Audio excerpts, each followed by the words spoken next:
वक्रतुण्डं महाकाय सूर्यकोटिसम्प्रभ निर्विघ्नं कुरु मे देव सर्वकार्येषु सर्वदा।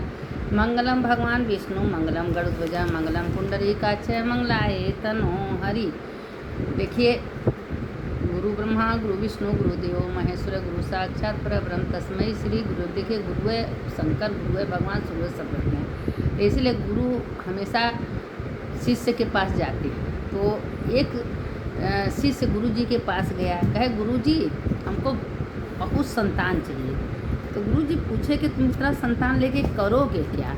कहें इसलिए चाहिए, हमको प्यार करेंगे, उसको उसके संगे खेलेंगे कूदेंगे। कहें चलिए, तुमको बहुत संतान चाहिए ना, हम तुमको जंगल में ले गया। जंगल में नदी के किनारे, जब नदी के किनारे ले गया तो एक पेड़ था, और पेड़ पे एक बंदर बैठा था। उस पर उसको 7-8 बच्चे थे।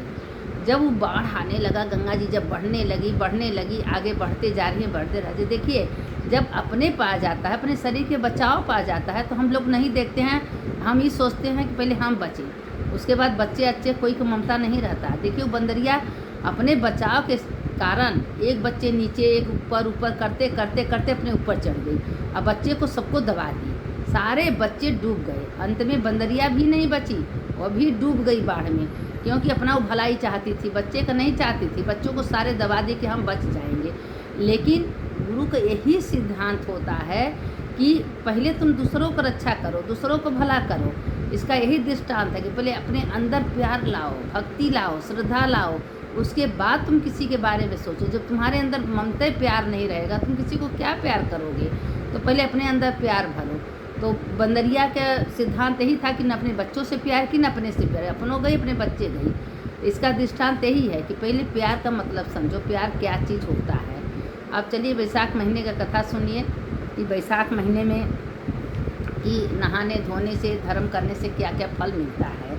तो मैथिल पूछने लगा कि हे महाराज, जो वैशाख के धर्म आपने वर्ण किया है वे बड़े सुलभ हैं और अनेक पुण्यों के फल देने वाले हैं। तत्काल धर्म अर्थ काम मोक्ष ऐसे वेद हित धर्म संसार में विहित नहीं है। राजधर्म और तामस धर्म तो अनेकों प्रकार के प्रख्यात हैं। कोई माघ मास की प्रशंसा, तो कोई चातुर्मास, तो कोई देखिए हर एक महीने का, कोई व्यतिपात, कोई चातुर्मास, कोई कार्तिक, कोई पुरुषोत्तम में सब तारीफ करते हैं।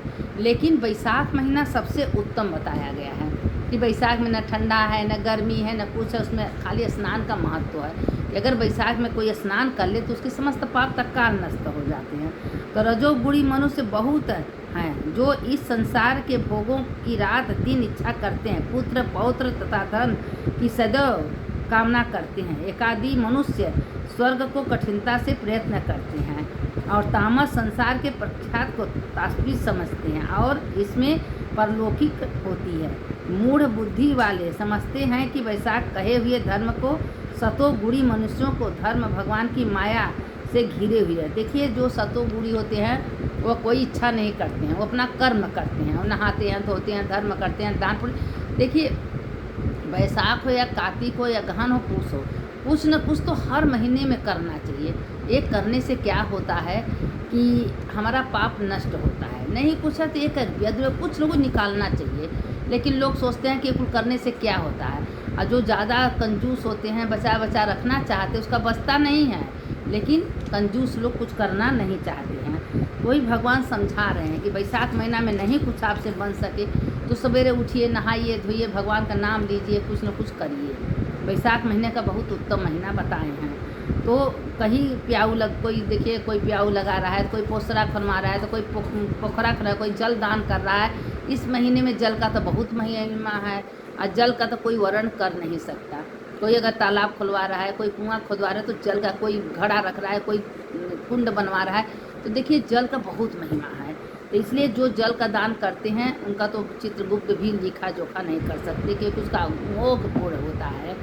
तो कोई वृक्ष शाखा लगा रहे हैं, तो कोई वृक्ष लगा रहे हैं।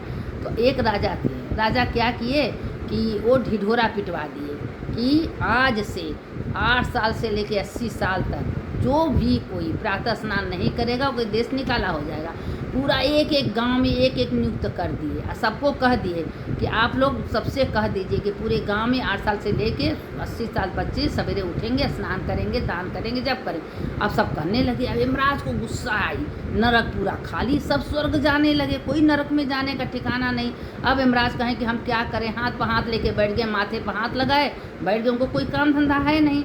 अब गए विष्णु के पास, विष्णु से कहे लगे, हे विष्णु भगवान हम क्या करें, कौन काम करें, नरक में तो कोई आ ही नहीं रहा है, कौन ऐसा राजा नियुक्त कर दिए हैं कि सबको धर्म करवा रहा है, कोई नरक में नहीं। भाई जो धर्म करेगा नरक में थोड़ी ना जाएगा, नरक तो वही जाते हैं पापी लोग, अब कोई पाप कर्म करता ही नहीं है।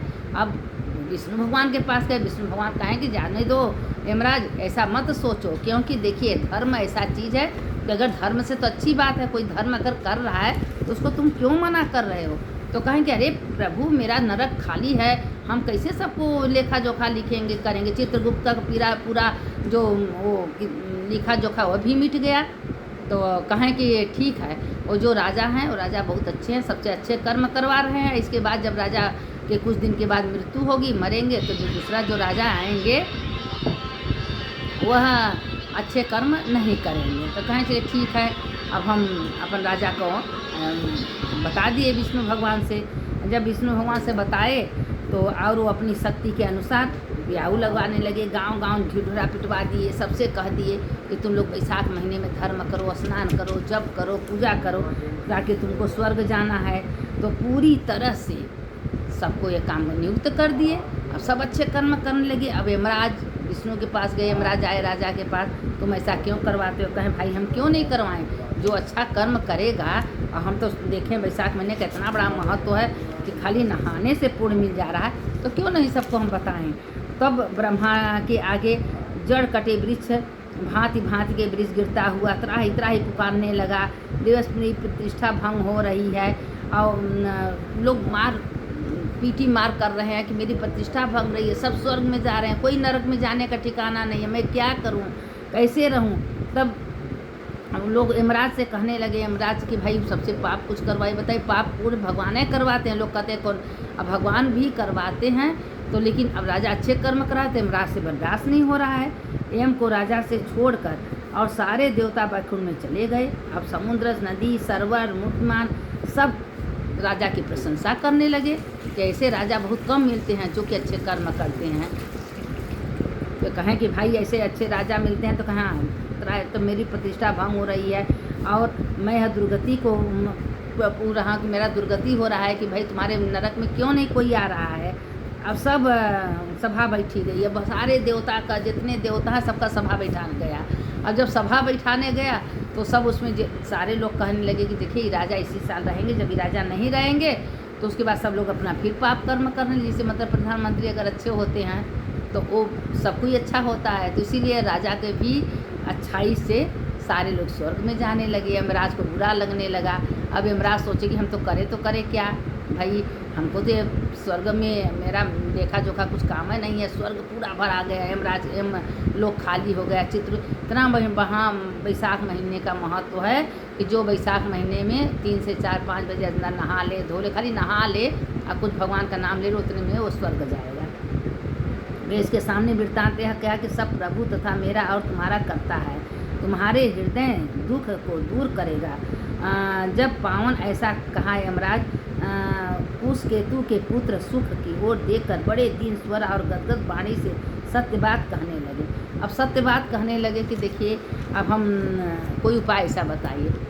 तो कहें कि इसका उपाय करना है तो इसके आगे कथा कल सुनिएगा कि क्यों कोई नरक में नहीं जा रहा है, सब स्वर्ग में जा रहा है। बैसाख महीने का बहुत बड़ा महत्व है। तो अब इसी में एक बैसाख महीने का कहानी सुन लीजिए। देखिए कहानी भी बहुत अच्छी है कि बैसाख महीने में एक भोला था, वो बहुत गरीब था, उसके पास कुछ नहीं था। अब भोलेनाथ का भक्त था, हमेशा महादेव महादेव करता था और जंगल में गाय चराता था। जब गाय चराती थी तो 99 गाय रोज चराता था, और जब जंगल में जाता तो 100 हो जाती थी, या घर में 99। बड़े फेर में पड़ता था कि आखिर इतना गाय कैसे एक तो कम हो जाती है, एक बेसी। तो वो ऋषि के आश्रम में गाय अनोखी गाय थी, पलती थी, वो जाके उसमें मिल जाती थी। तो सोचता था कि हो सकता है भाई कि कहीं से गाय आ जाती थी। अब वो चढ़ते चढ़ते वो गाय एक दिन भोला के पास गई, कहे देखिए हम अलग गाय हैं। हाँ, तुमको गोबर देते हैं, गोबर तो सभी गाय देती हैं, कि हमारा गोबर कुछ अलग होगा। गोबर सोने का गोबर था। अब भोला रोज लाता था, करते करते करते भोला बहुत अमीर हो गया। लेकिन गौ माता मना करती कि यह शब्द किसी से कहना मत। अब भोला के पास जब धन दौलत रुपया पैसा हो गया तो पड़ोसी जो हैं चिढ़ने लगे कि आखिर भोला करता क्या है। गाय चढ़ाता था, किसी तरह से उसके घर का खर्चा चलता था। आखिर एकाएक अचानक भोला के घर में इतना धन दौलत रुपया पैसा कहाँ से आ गया, भोला इतना अमीर कहाँ से बन गया। पड़ोसी सब चिढ़ने लगे। तो एक दिन भोला से पूछे कि भोला तुम्हारे पास तो कहाँ सब भगवान की कृपा है। लेकिन भोला से बर्दाश्त में एक एक सच्चाई अपनी पत्नी से बता दिया। जब बता दिया तो उसी समय गौ माता आना बंद कर दी। रोज़ गौ माता आती थी, सोने का गोबर दे जाती थी। अब धीरे धीरे भोला जो रखा धन सब खत्म हो गया। भोला पहले मतलब फिर गरीब हो गया। तो एक दिन भोला वही गौ माता के पास गई, कहे गौ माता हमसे बहुत गलती हो गया, क्षमा करिए, हमसे कहना हमको नहीं चाहिए, हम कह दिए। कहें भोला देखो, अपना धर्म, अपना कर्म, अपना दान, अपना तपस्या कभी किसी से कहना नहीं चाहिए। अपना कमाई कि हम कहाँ से कितना कमा रहे हैं, क्या कर रहे हैं, वह भी किसी से कहना नहीं चाहिए। लेकिन लोग आजकल क्या कर रहे हैं कि बहना बांटते हैं, दिखावटी करते हैं, दिखावटी दान, दिखावटी धर्म, दिखावटी पूजा पाठ, जो कि कभी दिखावटी नहीं करना चाहिए। हमेशा गुप्ती में भोजन भी करना चाहिए तो अकेले में आड़े में करना चाहिए, किसी को दिखाए के नहीं करना चाहिए। दान करना है तो गुप्ती दान करना चाहिए, किसी से नहीं बताना चाहिए। और कहाँ से पैसा आ रहा है, कहाँ से हम कमा रहे हैं, वो भी भेद किसी को देना नहीं चाहिए। लेकिन आजकल के ज़माने में लोग 1 रुपया कमाएंगे, 4 रुपया बताएंगे सबसे, हम ऐसे कमा रहे हैं वैसे कम, नहीं बताना नहीं चाहिए। तो गौ माता उनको शिक्षा दी, कहे हाँ गौ माता अब हम ये बात गांठ ले रहे हैं, हम आज से किसी से नहीं गए। अब गौ माता भोले पर फिर दया करने लगी। गौ माता फिर उसके घर जाने लगी, सोने का गोबर देने लगी। फिर भोला का दिन लौट आया। भोला फिर सुखी हो गया, क्योंकि भोला हमेशा महादेव भोला था। महादेव का नाम हर हर महादेव। वो गौ माता के रूप में माता पार्वती भोलेनाथ थे, लेकिन गौ माँ भोला का सहायता करने के लिए गौ माता बनी थी। भाई भोलेनाथ तो कुछ भी बन सकते हैं। तो जो देखिए भगवान का स्मरण मनन चिंतन, खाते पीते उठते बैठते चलता है, भगवान उसका मदद किस रूप में करेंगे तुमको खुद भी पता नहीं चलेगा। और तुम्हारा सारे काम हो जाएंगे, तुमको पता नहीं चलेगा कि मेरे पास कहाँ से क्या हो रहा है, कैसे सब हो रहा है, सारे काम हो जाएंगे लेकिन पता नहीं। लेकिन भगवान पर श्रद्धा विश्वास करना चाहिए। उठते बैठते चलते खाते पीते 24 घंटा 1 सेकंड के सांस खाली न जाए। हमेशा हर हर महादेव, हर न कुछ हो, हर हर महादेव, शंभो काशी विश्वनाथ गंगे माता पार्वती, कुछ न कुछ बोलते रहिए। ऐसे करने से आपका जीवन सफल होगा, भगवान आपका साथ देंगे और अंतिम समय भी भगवान आपके सामने आके आपको लेने आएंगे। नहीं तो नरक का दरवाजा 84 लाख जोन में फिर भटकिए। अब देखिए कथा सुनने का कितनी बड़ी महत्व है, सुनाने का महत्व है। इसीलिए आप लोग से भी हम बार बार कहते हैं कि सबको भेजिए, सुनाइए, करिए, ताकि आप लोग पुण्य की भागी बनिए। देखिए दान देने से बहुत बड़ा, तो इस विद्या का दान है। अगर आप किसी को ज्ञान दे रही हैं, किसी को सही रास्ता बता रही हैं, अच्छे कर्म करा रहे हैं, तो उसका पुण्य भी बहुत अच्छा है। सुनने वाले की जय, सुनाने, जैसे भगवान ने भोला को सद्बुद्धि दिए, ज्ञान दिए, और इसे भगवान सबको दे। सुनने वाले की जय, सुनाने वाले की जय। अच्युतम केशवम राम नारायणम कृष्ण दामोदरम वासुदेवम हरि श्रीधरम माधवम गोपिका वल्लभम जानकी नायकम रामचंद्रम भजे हम। हर हर महादेव, घर घर महादेव। सुनने वाले की जय, सुनाने वाले की जय।